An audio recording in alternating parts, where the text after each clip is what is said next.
there's some issues that we got to figure out that are impacting us pretty seriously. 2025 is probably the toughest housing market we've ever experienced in the real estate industry since the beginning of our careers, I would imagine. All economic growth in our fastest growing industries, in casinos, our main industry, in industrial buildings, everything. Dead stop right now. That's breaking news, right? Yeah. Make sure that we're not rushing into a home. Make sure it's the right house for you and your family, the right decision. Hi everyone, welcome to a little podcast that we're going to be doing today. I've got Brenton Van here, and Brenton is the owner of Vanich Capita, mortgage company here in Las Vegas, and we are going to be discussing the housing market, interest rates, and our different perspectives on where we think everything is heading. I think we'll disagree a little bit, but this is one of the smartest guys in the industry. I trust him. I think he's got a good perspective on everything. He's in tune with what's going on. So we'll have a little bit of a conversation and hopefully a little bit of a good debate as well here today. Yeah, thanks for having me over here. This is going to be awesome. A couple different viewpoints to go back and forth on, so I think it'll be informational and you can see what you get from it. Yeah, cool. What's your general perspective on the market right now? I think 2025 is probably the toughest housing market we've ever experienced in the real estate industry since the beginning of our careers, I would imagine.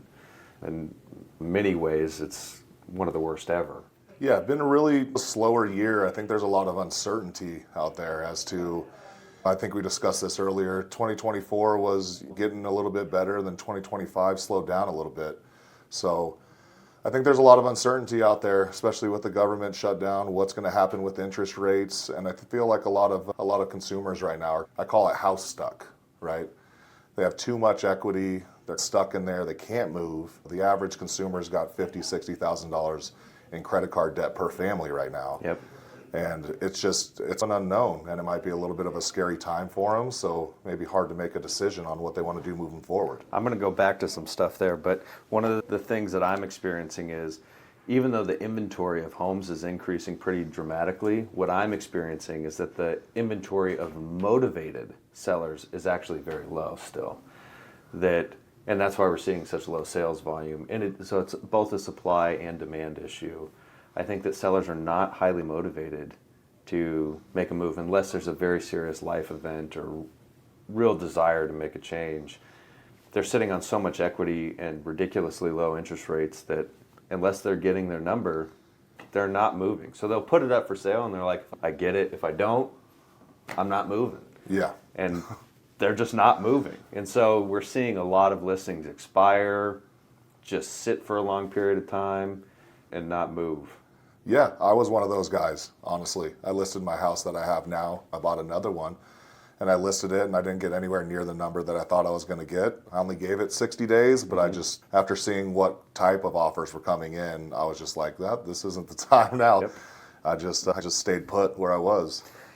I know, it's crazy. So what do you think the impetus was for 2025 to have a reversal of the upward trend after 2024 and in the first part of 2025, I would say, was actually looking optimistic, and then there was a big shift? What's your perspective on what the big shift was? I think the big shift was we priced in all these rate cuts through like this Fed futures and, we're going to have 6 cuts in 2025. And then they were so worried about the tariffs and what that was going to do to inflation. So with tariffs coming up, was inflation going to go up? And the Fed got super nervous about that, and I think the population fed off that a little bit. And we're still in that range right now. They don't know if it's going to be a one-time tariff increase, like a one-time product increase on prices, or if this is going to be something that's going to be lasting. So I think same thing, a lot of uncertainty. They priced in 6 in 2025, and we're going to be on 3 or 4 by the end of the year, hopefully. So just a lot of uncertainty onto what's going to happen in the market. So it makes people a little nervous to make any. I generally think that inflation is caused by the money printer. Yeah. And not by tariffs or other things that are out there that make life more expensive. I think you print more money, your dollar inflates. Yep. It's pretty simple economics. And we're continuing the money printer. Yeah. So we're not doing quantitative easing, which I think is a different thing. We're actually doing a lot of quantitative tightening. So the Fed, when we had low interest rates, was purchasing mortgage-backed securities en masse, which is they were the secondary market, therefore subsidizing the entire mortgage market and keeping interest rates low because they were purchasing all the mortgage-backed securities. Yep. They got that off their books and they're no longer doing it. And so they're no longer the backstop of the mortgage market, which means it's more of an open market, which means that rates are dictated by the open market and therefore are a little bit higher too because people demand a higher rate of return than the Fed and their subsidizing of the housing market. So with quantitative tightening going on, I don't think that's going to change. And the Federal Reserve, Jerome Powell came out and at least he said, we're not going to start quantitative easing again. You could have a new... That was yesterday, right? Yeah. Yesterday or 2 days ago, Yep. They came out and said that. So you could have a new guy come in January when Trump kicks Powell out, and he's going to say, let's start this thing. Yeah. Let's get the engine going. But I'd be concerned that inflation's going to roar its ugly head again, and we'll be in this mess in a few years from now. Yeah. So it might kick some things into gear, but I'm worried that we're in a rock and a hard place, and we don't know where to go. Yeah, and that's the Fed's main goal, right? Is they want stable jobs, stable economy, but they have so much money on their books right now because they're not buying any bonds. And that's what's causing interest rates to stay where they're at. Hopefully, when they get a new Fed chair in there, that'll actually be May of 2026 is when Powell's done. When they get a new Fed chair in there, they ease their books off a little bit, buy some bonds and help the mortgage rates because they typically trade about 150 to 175 basis points higher than the 10-year. Powell's done in May of 2026, Gotcha. yeah. Cool. So typically, if the 10-year right now is 3.994% when I checked this morning, we should be seeing mortgage rates at about 5.5 to 5.75. Yeah, point and a half split. Yeah, usually about a 1.5 split. But now, since the quantitative tightening, we're sitting 6.5. We're sitting 250 basis points, 275 basis points high, Yep. as opposed to 150. So that's going to be something that we're definitely going to see dictate the market here in the future. Let's say you're Jerome Powell. What do you do? I would continue with the 25 basis point cut, which is going to be next Wednesday, Yeah. a week from today, and then there's another one on December 10th. They always say that they want to look at the data that's been received, but now they've changed their viewpoint to they want to look in the mirror or look through the front door. They want to see what's going to happen in the future. Well, they're not relying on the past data, they're looking at what the future data might hold. So I think he's a little too restrictive. I don't think we should be dropping interest rates by a full point. I think we need to ease our way into it. But I think 25 basis point cuts every 6 weeks until we see how the market reacts to it, and then we kind of hold off from there. So I think that's part of what's holding people back too is uncertainty in the economy at large and what is coming down the road. What does that look like? Because I think it was without data centers, it's something like GDP was 0.1%. It was something ridiculous. So GDP 3% or higher without data centers, AI driving everything, we'd be a stalled economy. Yeah. And so how long can AI keep pushing the economy forward? And is it really going to get to the point where it goes so far into the future that it makes everything more efficient, it makes us all more profitable?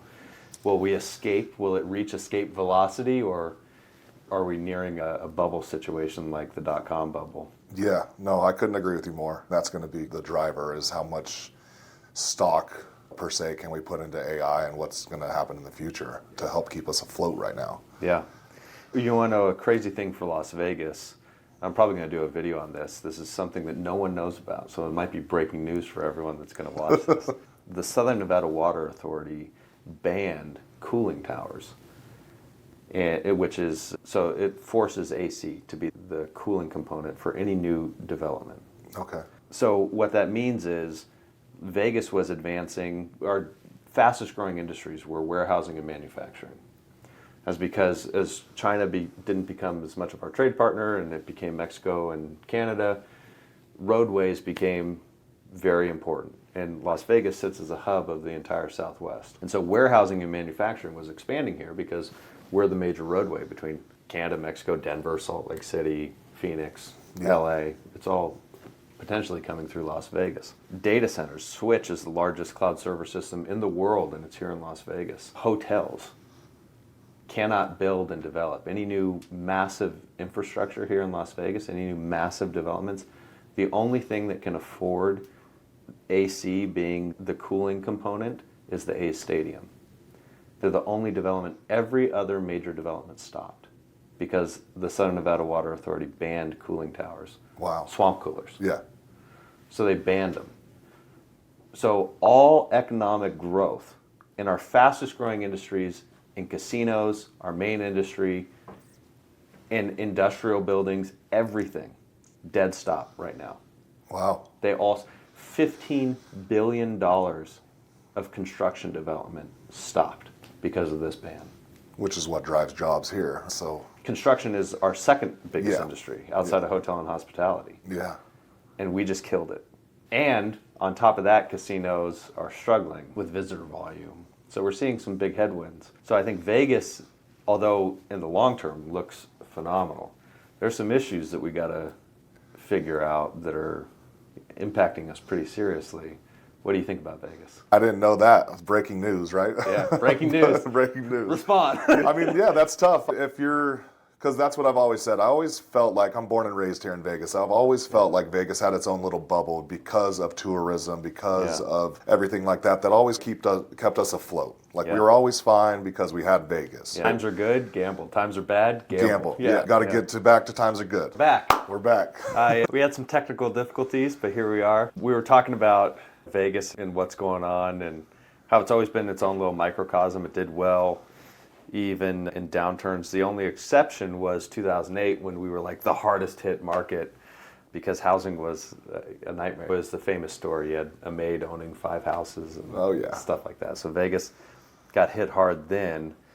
And maybe we're a bit insulated in some regards here in Las Vegas, but I think there has been some serious overall national things that have impacted us, in addition to what we talked about as the breaking news, pretty much all major construction development stopping because of a cooling tower ban. Nationally, I do think that the tariffs were significant because China and Canada were huge portions of our tourism. And so you have a little bit of national backlash to all things United States. I'm not saying it's all, but there's a percentage of people who are going, I'm not going to travel to the United States and spend my dollar there because I'm frustrated with the trade agreements that are going on, or the trade battles that are going on, I should say. So there's a lot of different things that are impacting Las Vegas and giving us some headwinds that I don't think that we have experienced in other markets. And you know, something that's very frustrating for locals, you grew up here, you understand this, is that Vegas was cheap to go down to the Strip. When you and I were in our early 20s, you can go get a bottle at a table for $500 with you and your buddies and have a great night. You could go to best club in Vegas, spend $500 between you and your buddies, and you're having a great night. Yeah. Now it's $5,000, $10,000 for the same table. Yep. So what 23-year-old, 24-year-old is coming to Vegas and dropping $12,000 for a trip? It's limiting things. And even going down to the Strip to have a meal, you and I are spending $400 or $500 at least. Without drinks. Yeah. Yeah. And you go see a show, you do something else fun, you're $1,000 night with you and your wife, your girlfriend, something like that. You're spending a lot of money. Yep. Just to go have a night. So Vegas is unaffordable for a lot of people. That's another headwind that we're facing. I think people are starting to readjust. I think the casino industry is starting to change. But the consequence of that is visitor volume dropped a little bit. F1's probably not hitting their targets like they wanted to. There's some struggle there. Surprisingly, Allegiant Stadium packed every time. That's amazing. Yeah. So that's great. T-Mobile's great. So there's some awesome things still. And Vegas has definitely changed into a spectacular city over the last few years. Even things like the addition of downtown Summerlin has just been amazing for day-to-day life. What's your general sense of the next 5 years in Las Vegas? And do you see growth? Do you see this being a little pullback and then we bounce right back? You know, what's your perspective? Yeah, I think we're a resilient city. I think, like you said, there's going to be some initial pullback, right? Everybody rein it in, maybe realize spending habits need to change a little bit. Let's get out of debt a little bit better than that. And then I think after the pullback and after things stabilize a little bit, Vegas is a great town. We have, like you said, everything's still moving. It's a great thing that the A's, can afford it. We're moving another major team here, so I think that'll also be good. But I definitely feel like there's a little pullback right now. Absolutely. Yeah, maybe a lot of pullback. Everything that we're experiencing right now, and months ago I was telling my team, I was like, we're going to experience a 5 to 10% pullback. I was saying that 5-6 months ago, I would say, something around there. I was like, it's coming. And everyone was like, what are you talking about? Yeah. I was like, we're going to pull back 5-10%. It's going to happen. Now we have begun the pullback of 5 to 10%. Everything that we're seeing go under contract is pulling back 5-10%, and then it's entering contract. Yep. Even 300,000. Like we had Eric on our team, $335,000 house, got it for $300,000. 10% pullback. Yep. You go into the higher price points, you get 10% pullbacks. You're talking big money. Yeah. $100,000, $200,000. So we're seeing that now. And now I'm almost like, are we going to experience a 15% pullback if the national economy goes a little sideways here? Is it going to be a little worse than I was anticipating?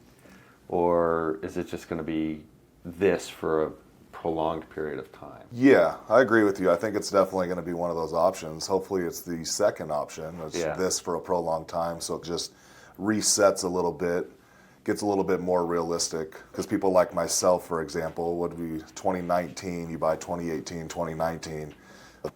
Your house shouldn't double in value in 5 years. That's the crazy part. It was outrageous, and now I think a pullback would be good. Yeah. I think it gets to more realistic prices. I actually agree with you. Yeah. I agree with you. And I think the people that bought, unless they were like financially stressed purchasing the home in the last 2-3 years, let's say second half of 2022 and beyond when interest rates started going up. So unless they were really tight when they did that, I actually think that they're going to be able to weather the storm. Yeah. Because I don't think you're going to have a crisis like 2008 in the housing market, blow everything up, and you have to decide, do I walk away or do I keep going? I don't think that kind of a thing is going to happen for the vast majority of people. Plus, as you talked about earlier, we're sitting on so much equity. Yeah. People have so much equity in their homes that there's not that threat of 2008. But I do see this being a prolonged struggle where the next 6 months to a year, we're in this kind of a market where things are rebalancing. We're pulling back. I think we're something like 10 or 12% above the trend line. Yeah. So a 10% pullback isn't bad. It's resetting us to normal in many ways. And so I think it's healthy, actually. I think that a reduction in interest rates isn't necessarily going to move the needle. I think that even if we got to 5.5, which I think a lot of people talk about as the golden number, like once we hit 5.5, we'll see movement, which I agree with. I just don't know if that movement is meaningful enough for a lot of people to make the jump from paying $3,000 a month for a home to $6,000 a month for a home. Yes. Unless a life event happens. I do think a 10% pullback in the market, and then people going, okay, the market's starting to go back up. It's adjusted clearly, and now I think I'm seeing the market go back up. You'll start to see people pile in then because they're going to go, I don't want it to escape me again. Yeah. And you'll have that mentality come back, which it will. In 5 years, we're going to be worth more than we are today. 100%. That's Right. just real estate. Yep. So, yes, we'll have a pullback here. You weather the storm, or you get a great deal right now, buy a home. Yep. If you can pull back 10% off a property and get your closing costs paid for or something like that, and you could financially afford it, and it's the right thing for you and your family, yeah, go for it. That's what I tell the majority of the people I work with. If you're comfortable paying what you're paying now, you're going to be in a really good spot later. And if you're not stressed out about it, and if it's not a burden on your family, great. And then I think it's a good time to buy. Because, like you said, 10% pullback, closing costs getting covered, you're talking $40,000, $50,000 really in value that you're getting buying at this time. But it has to be, obviously, like you said, the right move. And you need to be financially responsible. Yeah, so what I'm seeing is like the news has just started to pick up that there's a little bit of a pullback. Median house price dropped from 485 to 480 to 470. And so they're starting to report, but that's, I think, so it's 2-3 months old data. It's just not up to date. And so what I think you're going to see is you're going to see people see the pullback happening, see it going on. The news is going to spread it. People are going to understand that it's going on. And then you're going to have some people see that there's an opportunity for a deal, and they're going to enter the market for the deal.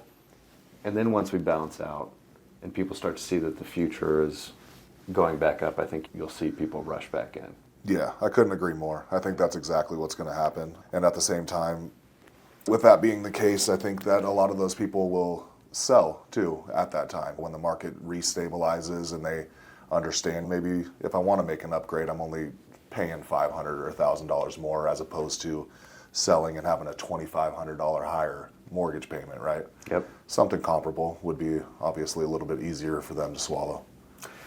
What would you suggest for a first-time home buyer right now? What should they do? If you're a first-time home buyer and you're looking for something now, I would be patient, right? Make sure that we're not rushing into a home. Make sure it's the right house for you and your family, the right decision. And then, like you said, I'm not making a full price offer if I'm buying right now. Homes aren't really selling for that. We have a lot of motivated sellers, typically life events, like you're saying, if they're pricing it accurately, and those homes are still moving. So if it's the right one, jump on it. But if we're out shopping and when you're looking at things, make sure that you do your due diligence, right? Make sure that you're putting in an offer to where you can at least structure your loan in a way that would help you financially as well. Yep, totally agree. What about someone who's purchasing in the $1.5 million to $3 million range? What would you say to them? Pretty much the same thing. Same? Yeah, I would say the same thing because I had a buddy who's an attorney here in Vegas and he just bought in Dragon Ridge and he got a smoking deal on his house. So if you can be patient and find out the right deal, I think that it's a good time to buy, as always, if you can afford it. If it's the right move for you and your family and it's not a burden on you right now, you're going to be in a better spot later. Sweet. What about sellers? What would you say to sellers right now? If you're looking to sell, I think you need to price your house accurately, right? Yeah. Because the longer that your house sits on the market, the less interest you gain. Yeah. So you want to be, I wouldn't want to say the cheapest house on the street, but you definitely want to be, But kind of. not the cheapest, but let's just say the most aggressively priced house on the street. Yeah. Because there is, like you said, there's a lot of inventory out there to choose from. What I'm seeing is that in the $1 million up range, a lot of my listings that we have will pull similar properties like what they're competing against that are active and then what's under contract and what's sold in the last 30, 60 days. And you're seeing stuff like 23 comparable listings, 2 under contract and 1 sold. Yeah. So that's essentially 23 months of inventory that you're competing against. That's crazy. That's crazy, yeah. So there's one buyer that's buying out of the 23 listings every month. That's what that means. Yeah. And so are you going to be the one out of the 23 that buyer chooses? You hope. Otherwise, It's not the greatest next odds, month. yeah. And then that's the kind of market that the $1 million plus is experiencing right now. Not all of it, but a lot of it. Yeah. A lot of it. Because the bulk of the sales is 500,000 and under, and then it's 500 to 750. And once you start getting 750 to a million up, it starts getting real thin. But the bulk of the listings that are active are in that area too. So really high inventory, really low sales volume in the million and up range. Yeah, and they update the loan amounts for Clark County every year. So I'm curious to see what they're going to come out with for FHA and conventional loans because we've been increasing by almost 10%, 20% sometimes on the loan amounts. Is that going to slow down a little bit if we do get a 10%? It needs to increase, actually. Yeah. So surprisingly, this is one of the best things about Vegas on the West Coast, is we're still the most affordable major metropolitan city on the West Coast. Not even close, yeah. So if you go relative to the entire country, we're expensive. We're expensive if you're comparing us to Mobile, Alabama, and other areas of the country that are bigger cities, but not the West. The West is Seattle, Portland, LA, San Diego, San Francisco, San Jose, Denver, Yeah. Colorado Springs, Boulder, Phoenix, Yep. Tucson, Yeah, all Scottsdale. more expensive than Las Vegas. So Las Vegas on the West Coast is a deal. Yeah. It's a deal, still. So that's why you see a lot of Californians moving here. So even though we're expensive, relative to the country, everything on the West Coast is more expensive than us. Yep. So we're still a great deal. And I think we're, in my opinion, we're the best city to live in. Couldn't agree more. San Diego might compete with us. Couple hours from a beach, Yeah. couple hours from snow, right? You can escape the heat during the summer and get to where you need to be destination-wise, and no It's a problem. much better community than you expect. People have real deep connections here. You call someone up, say, hey, I'm in need of something, I need this favor, and connections happen. Yeah.